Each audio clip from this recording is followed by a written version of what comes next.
Hi, everybody. Today I want to discuss a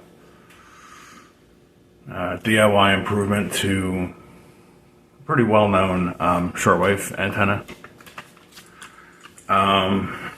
Everybody is kind of familiar with these 20-foot long indoor, outdoor shortwave antennas. They end with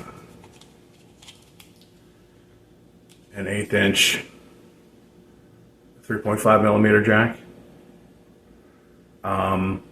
which is awesome for radios that have a 3.5 millimeter auxiliary antenna jack. A lot of them don't.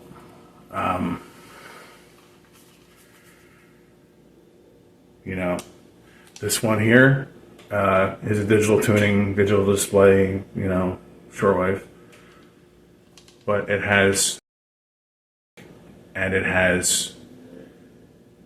DC input jack, 3 volts. So there's pros and cons to everything. This one doesn't have the auxiliary plug-in jack.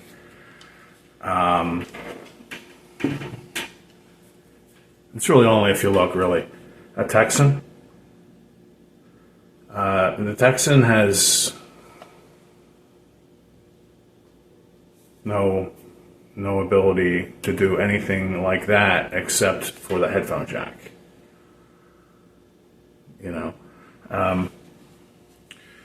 So it doesn't really matter. These are some of the higher quality end radios. Kind of looks to me like a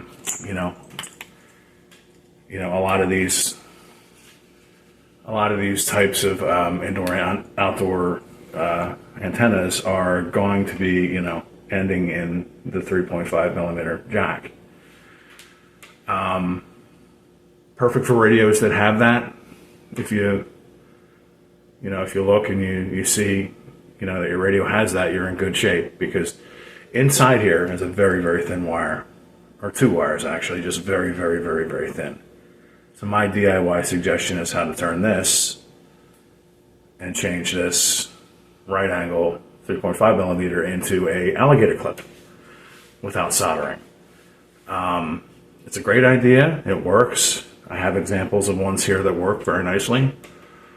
But I will tell you this, jumping ahead a little bit, once you do clip this off and you take a lighter and you burn some of the insulation off here, knowing it's a very thin wire, and you pull the insulation off, you have to fold it again and again and again and again and again and again until it begins to thicken up on you. Then you have the need for a 2-inch alligator clip.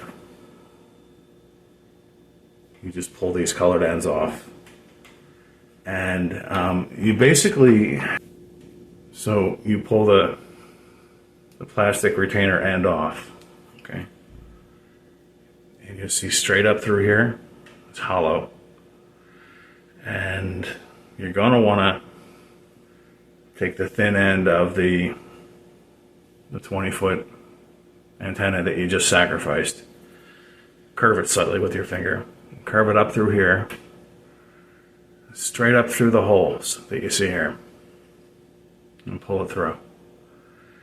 And this is a Phillips head screw there. So you loosen that by turning it to the left, and then you pull the thin wire around that, and as you tighten the screw to the right, that'll tighten it up, and it'll also take the wire down with it and tighten it up. So some electrical tape around that should keep it from being interfered with, other metal objects that it might touch and things like that. Solder's not necessary. I've made a couple of clean solderless ones that do work very nicely with these. And they call them solderless because they have the screw there. So who wants to actually ruin a perfectly good, you know, indoor outdoor thing here just because it has a right angle thing? Well, I'm gonna let it run on the screen for a second or two or more. I want to show you the industry standard, as they call it, for this right angle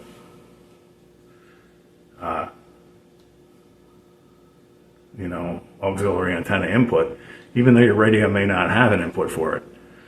What they have, and I'll show you very carefully in the photos I'm going to put up, is it's got two connections on it. The first one is something that simply pushes right on and snaps onto this connection. It's what they call a female 3.5 millimeter connection. And on the other end, you have what you could call a boot. You could call it a couple different things, but either way, it would snap onto your antenna. And I've had them and tried them, and they were awful. And most people agreed with me in the few conversations that I got onto on the subject, because on the other end of that, the part that connects to the antenna, I will show you the pictures, has a tendency to look like this. It's like a cup shape. Okay, that's great for clamping onto your antenna. Like, the pressure points are here and here, and it'll clamp onto your antenna. The biggest problem with that design is a small copper plate, which is at the bottom of this C-shaped clamp, is not really being held in particular, in any real shape, way, or force. It's not actually being held there by the clamp itself.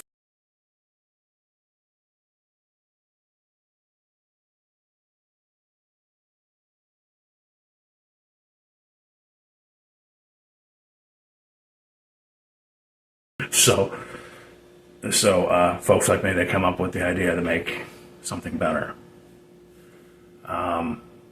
And not everything costs money. I just wanted to share it. So my idea for the DIY improvement is to jump ahead a little while. Again, is to lob this off. And you sort of, you get the idea that you can make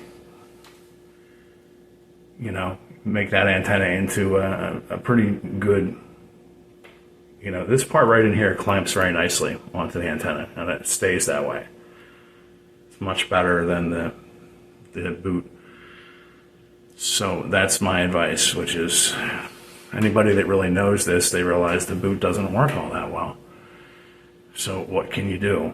So you have a few options. The other option is, for those of us who don't like to cut these things, and to, it's very fine wire in here. Folding it over and over and over, it can snap, it can be frustrating. You have another alternative that I'd like to share. 22 gauge coated wire. It's not half as thin as this wire. It's much easier to work with. It's much thicker, as a matter of fact. But that just means to put it around an alligator clip and make the same idea for an antenna extension is much easier to do, because 22 gauge wire is much, much thicker. Less problematic for sure. So, real quick, the other one I had, which was originally a shortwave antenna, very, very thin inside, I managed to successfully make this one into a solderless, solderless antenna. So here I am using all 20 feet of this wire. It's nice if you can do it. It really is. The wire is very thin. So, 22 gauge wire. If that's the case, you just go right to that, because that's gonna leave you with this is just a small length of it. And I use this for my FM, my indoor FM, believe it or not. And it can only be about 3, maybe 4 feet long at the most. Indoor FM gets a little buggy when you have too long of a wire indoors. I'm not sure if you knew that. But clip-on antennas work nice for FM too.